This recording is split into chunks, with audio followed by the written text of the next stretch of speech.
You should never hire a family member to sell your property. You shouldn't even list your own property. It's the wrongest thing to do because emotions come in, and in emotions, you're not gonna win. Emotions, you lose.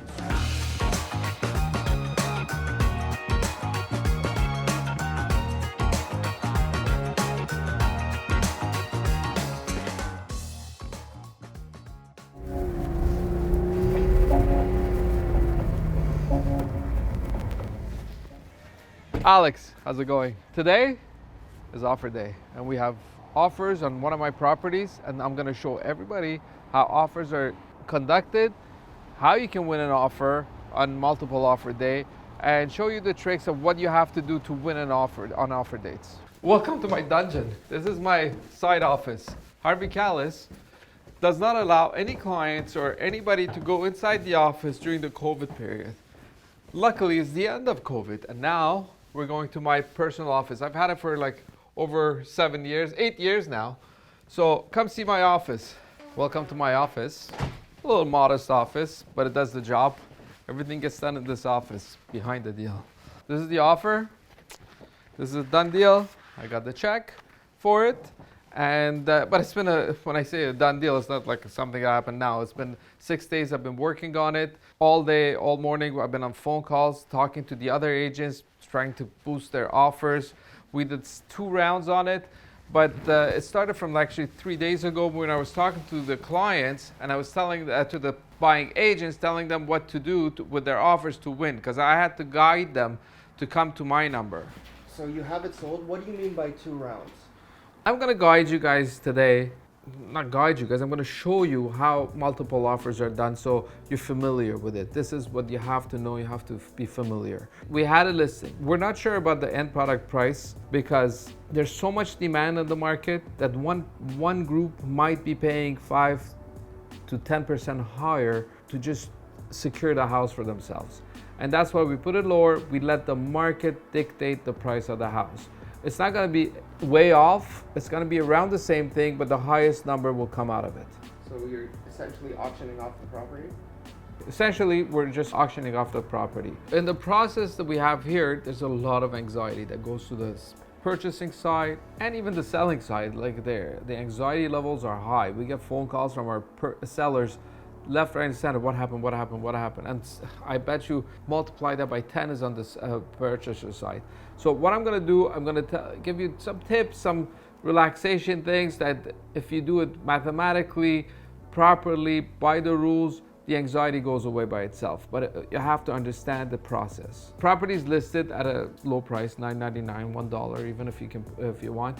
And then the purchasers have to be so educated about the market at that location to come up with the right price for it, right? The lower you put it, the more offers you get. The more offers you get, the better chance you have to get a higher number because everything is on a closed bid system. Nobody knows what the other offer is. So if I have 10 offers and nobody knows what the other offers are, they're gonna think, oh my God, somebody else is thinking like me. If the house, let's say it's worth $1 million, they're gonna go, okay, I'm willing to pay 10 more, let me get this. And the other guy's gonna go, okay, if somebody is thinking 10 more, I'll give 25 more, 50 more, whatever. So 5 to 10% higher you could get on your property if you put it lower. Now, the lower you put it, the more anxiety you have on the selling side, right? Why did I price it too low? What if they don't come up? What if they don't do this? But this market today is so intense and so educated, I tell people. It's so, everybody has access to every information. The information is not hidden. The information is in open market. You want to know how much your neighbor's house bought and sold for 20 years ago, you can see it. 5 years ago, any movement on any house, you can see it now. You can go to these apps and find it and calculate it for yourself. Now, if you have a polished agent, the agent should be able to tell you this, and they know everything that's going on as well. Price-wise, you know more or less where you are. Obviously, there's steps that you have to follow to win on a multiple offers, okay? There's the deposits, there's the conditions, there's the price, and the closing dates. These are very important pointers that you have to cover, and I'm gonna go through each one of them. So first, when you put an offer, you have to have a price. The price, when you come up with it, that's fine, but then how are you gonna present it? You're presenting the offer. The price, as I said, you're going through this process of knowing, looking at the market, the last sale in the pocket, the last sale on the street, around there, similar houses. You go through the photos, go through the listings, you see, look at everything, and you see, okay, how much did this house, if that house sold for this much, this house is worth the price that you're gonna offer, right? So you can come up with a number more or less there. And the number of offers. So the more offers you have, the higher chance of getting a higher number, as I said. After price, what comes next? It's the conditions. If you want to win, you have to come up cash and clean offer. In Canada, it's, I don't know how it works in the States or in other provinces, but you can do it cash unconditional offer, okay? The cash unconditional offer is a offer with a certified check, with a no conditions, no condition on financing, no condition on inspection, no condition on survey, nothing. Clean offer, cash offer. You give it to them, so the minute they have the check, that means that this deal is firm and concrete. They have to close on that closing date. Isn't there a lot of anxiety that comes with that? There is, but there's ways of protecting yourself, right? So you have 6 days to do an inspection if the listing agent had not done the inspection. What I do with all our listings, we get a pre-inspection done. It costs the client maybe $500 to $1,000 to get a pre-inspection done. The pre-inspection, you try to get it from a good and valid inspection company. So they give you that inspection, we attach it to the listing. Then it comes the financing part. The financing part, you have 6 days to go get pre-approved for whatever you want, and then this way you'll know how much money you have to spend. This is something that you should do before even thinking of buying a house. You should go get a pre-approval. I can spend $1 million, then you know you can't look at a $1.5 million house, because if you look at a $1.5 million house, you're not gonna like the $1 million house. So if you got an offer on offer presentation that had a condition on it, what would you think? What would you consider? We've had that a lot of times. So you get, let's say, 4 offers, 3 of them have no conditions. One of them has a condition, but is offering me even 2-3% higher than my asking price. It's happened that my client said, you know what, forget about that. We're gonna take the one with the highest without a condition, and we'll take that offer. What if you take the one with the condition? You take it as a condition. Within the condition period, he has the full right to cancel this contract. And then he would come to you and say, oh, I don't want the house anymore. What happens then? You lost the 3 offers that you had here on the table, and you lost the highest number. So now you got to go back in the market, try to get them to come back, buy your house. They're going to go, oh, there was something wrong. We're not going to buy there. They're all going to think there's problems. Therefore, you're not going to get that same number you got from them at the beginning.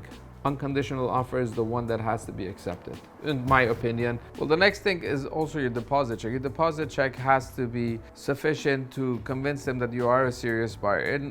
Again, in Canada, in Toronto, base deposit is 5%. Usually you put 5% deposit, and then if you put a little bit higher, up 5 to 10%. 10% is very good, 5% is great as well. But if you put less than that, yeah, again, the deposit makes a difference in how they view you as a purchaser. It tells you how strong you are, especially when you go unconditional, okay?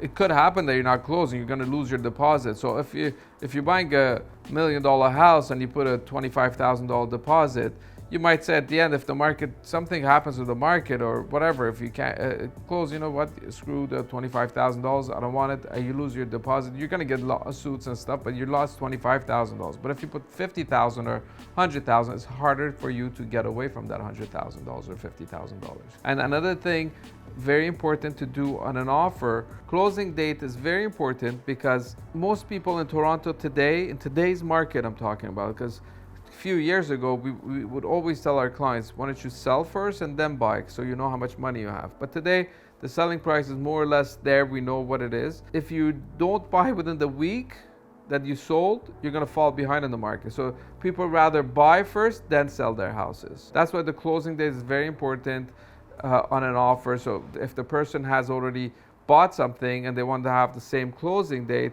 so they can move from one house to the other house.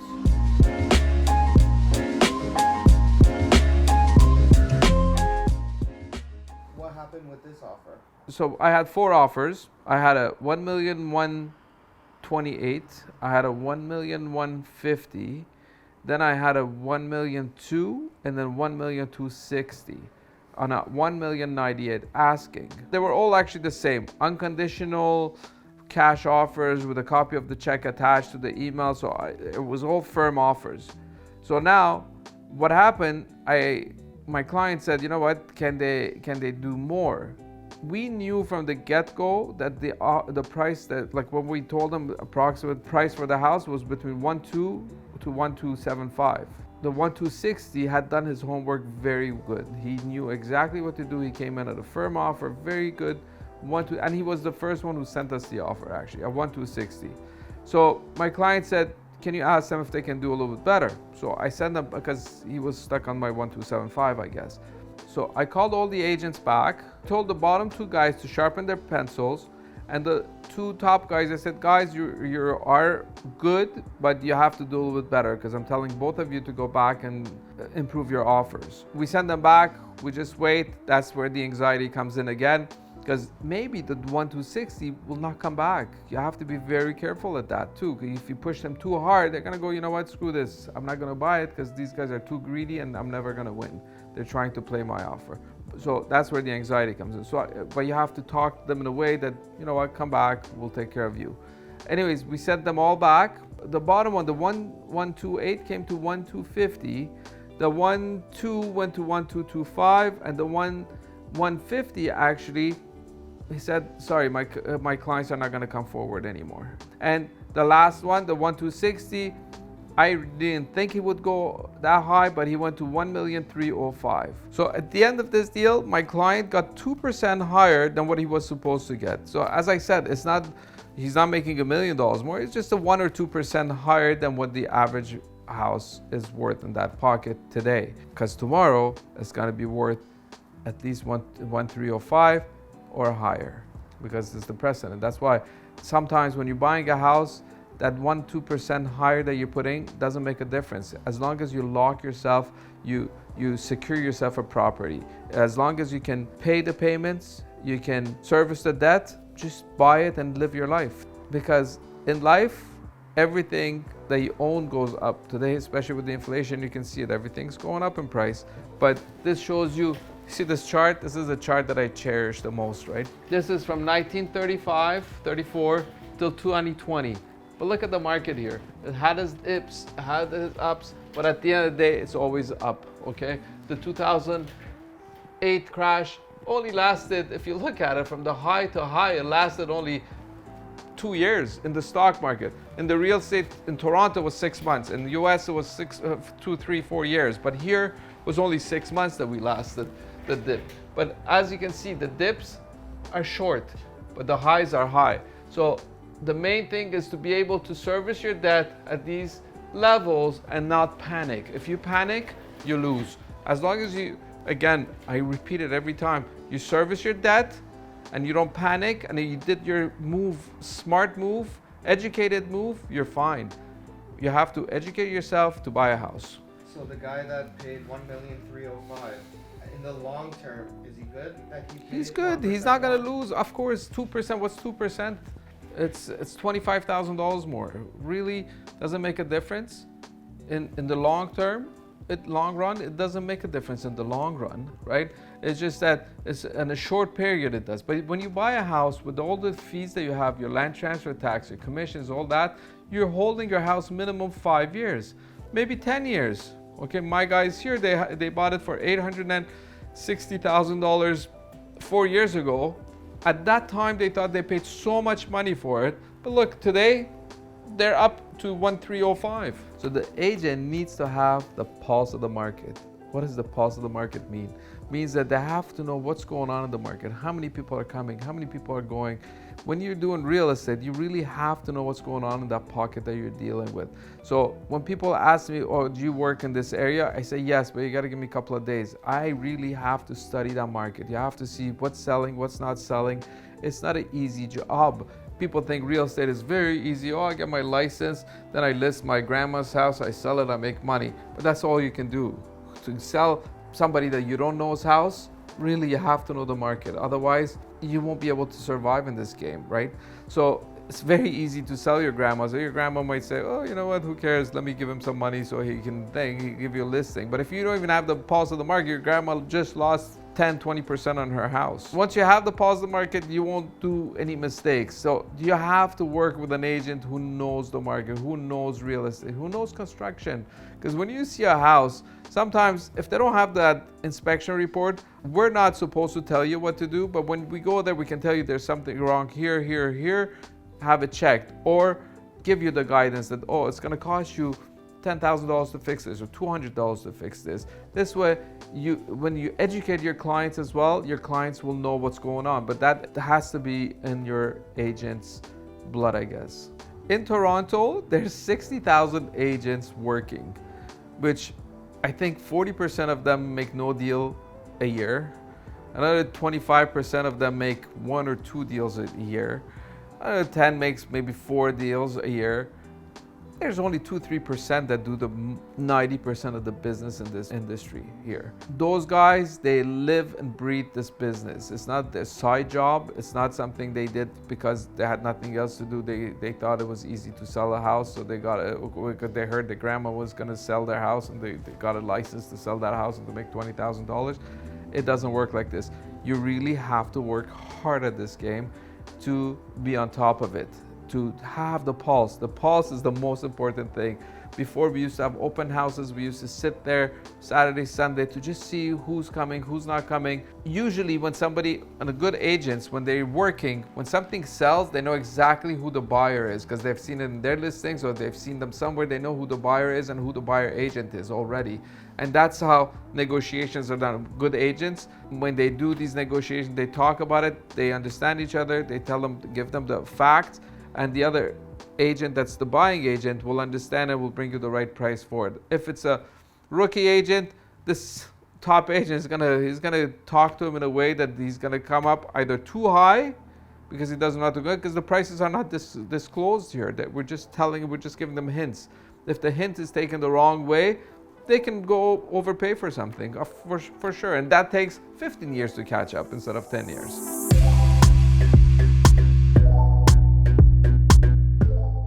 Okay, I'm gonna recap everything because I don't wanna give you guys a headache to make the story short, so you can subscribe right away after this. For the seller side, what they have to do, the lower you put your price, the better audience, the more audience you have, the higher audience you have, and the higher price you could get, okay? Because nobody knows, as I said, who has what offer. The number of offers increases. They think, wow, somebody else is thinking like me. They might pay more, so I'll put 1% more. For the buying side, you have to do your homework. You have to know where you are, what prices are going there. You have to have your money, you're secured for yourself, understand this building type, the house itself, or do an inspection or get an inspection done, or if they have an inspection, use the inspection.